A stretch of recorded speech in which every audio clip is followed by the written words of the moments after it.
Nous allons démarrer un nouveau titre qui sera intitulé « Pourquoi Dieu vous isole-t-il » Pourquoi Dieu vous isole? Ce sera avec le prophète Lovie Elias. Avant tout, nous retournons toute la gloire à l'Éternel pour son amour, pour sa grâce et sa fidélité. Et nous prions que sa miséricorde se révèle à vous, que sa miséricorde se reflète dans votre vie, que sa miséricorde parle pour vous en toutes circonstances, que sa miséricorde repose sur moi également et m'aide dans le courant ou dans le cours de cet enseignement. Et je prie également le Seigneur pour que il nous donne la grâce, d'accord, d'accomplir la destinée à laquelle il nous appelle, qu'il nous donne la grâce d'arriver à la destination, qu'il nous donne la grâce d'arriver à notre terre promise, qu'il nous donne la grâce d'accomplir les choses qu'il a préparées pour nous, qu'il nous donne la grâce de devenir véritablement les personnes qu'il désire que nous soyons. Je suis particulièrement reconnaissant à l'Éternel de me retrouver encore une fois à travers ce canal pour porter et partager cet enseignement avec vous. Alors, il y a plusieurs choses à laquelle nous sommes appelés, ou plutôt il y a plusieurs choses à laquelle Dieu nous appelle quand nous sommes des enfants de Dieu, quand nous sommes des chrétiens. Et notre voyage, notre marche avec Dieu, en fait, inclut également certaines réalités qui se manifestent dans notre vie, dans nos affaires, dans nos choses quotidiennes, dans nos activités quotidiennes. Maintenant, généralement, la plupart des gens, chacun de nous, d'accord, nous avons deux objectifs majeurs ou deux choses majeures que nous poursuivons dans la vie. Alors, premièrement, nous courons toujours après les choses qui nous concernent, ce qui n'est pas une mauvaise chose. Et deuxièmement, nous évoluons, d'accord, dans le but d'accomplir une mission à laquelle Dieu nous appelle. La plupart du temps, en fait, nous faisons recours à Dieu quand seulement nous avons échoué dans quelque chose. Nous engageons dans les activités, nous engageons dans les choses de la vie sans pour autant consulter Dieu, sans pour autant connaître la volonté, les pensées de Dieu concernant cela. Et c'est quand nous retrouvons face au mur, c'est là que nous faisons une marche arrière et que nous allons maintenant chercher la volonté de Dieu. C'est là maintenant que nous allons consulter pour savoir si Dieu est véritablement derrière cette chose que nous sommes en train de faire. Donc, généralement, c'est après que nous ayons échoué dans nos affaires, dans nos activités quotidiennes, dans nos décisions, dans nos engagements. C'est après cela que nous pensons faire recours à Dieu. En ce qui concerne notre mission divine sur terre, la plupart du temps, nous n'y faisons même pas attention. La plupart du temps, quand nous allons vers Dieu, quand nous consultons Dieu, quand nous cherchons Dieu, c'est juste pour être bénis par lui. C'est juste c'est juste concernant nos affaires personnelles quotidiennes. Nous n'allons pas vers Dieu parce que nous cherchons à connaître sa pensée divine ou la mission à laquelle, ou l'objectif qui nous appelle, d'accord, à atteindre dans la vie. Non. Mais nous y allons parce que nous voulons être bénis. Et une fois que nous sommes bénis, nous détalons. Une fois que nous sommes bénis, nous lui tournons le dos. Vous savez, malheureusement, la nature de l'être humain est purement une nature égoïste, une nature méchante, une nature diabolique, ce qui est très très mal.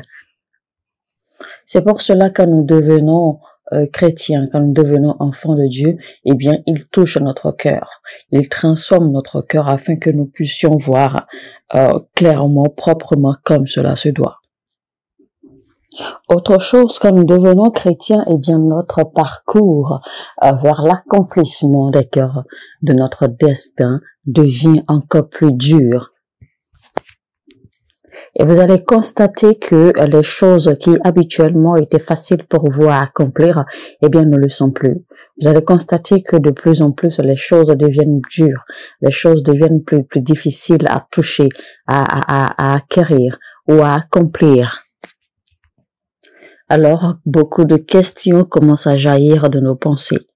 Nous commençons à penser si nous avons été retardés, si Dieu est en train de nous retarder délibérément, si Dieu ne nous écoute pas, si Dieu ne nous exauce pas, si Dieu est en train de nous ralentir par lui-même. Est-ce que nous sommes maudits? Est-ce que nous sommes sous attaque? Les deux questions qui reviennent le plus souvent, c'est suis-je retardé par Dieu ou suis-je isolé par Dieu? Maintenant, il faut comprendre déjà la différence entre être isolé et être retardé. Alors donc, gardez-vous, soyez tranquille.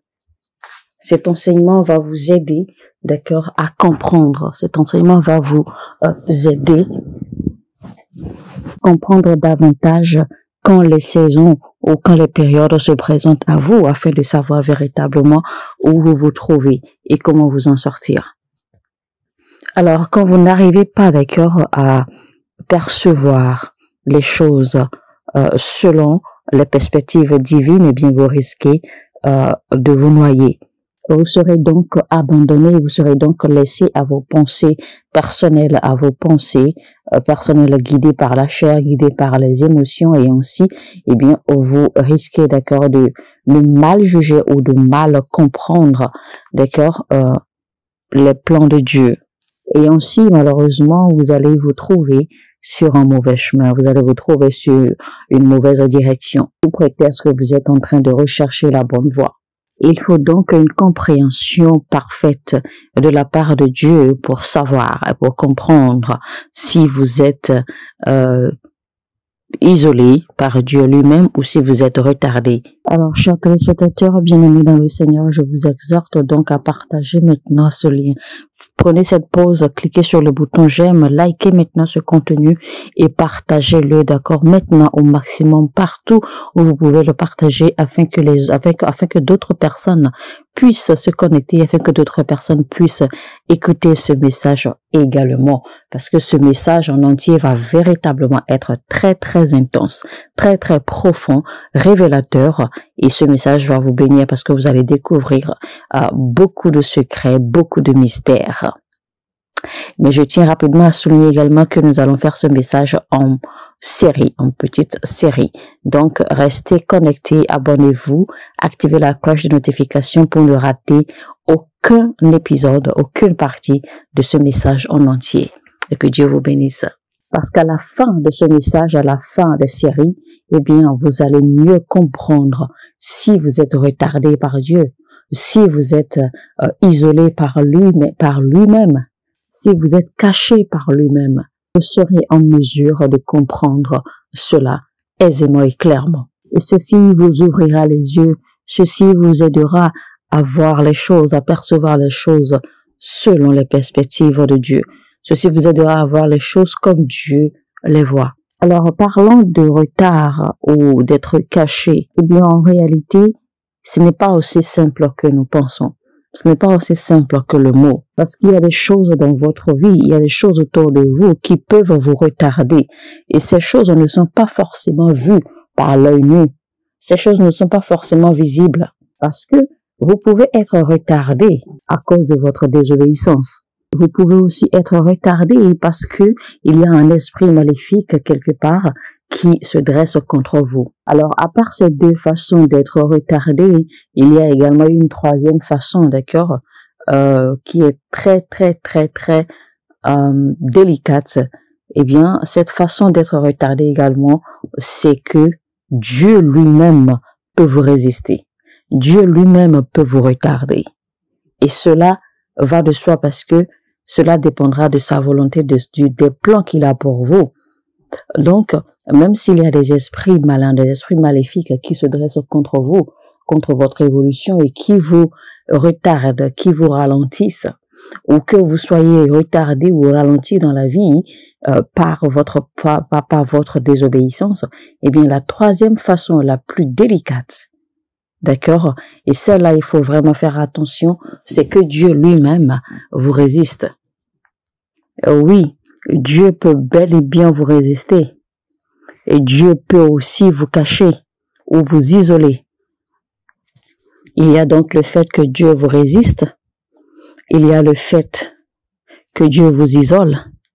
Il y a le fait que des esprits maléfiques vous combattent, se dressent contre vous.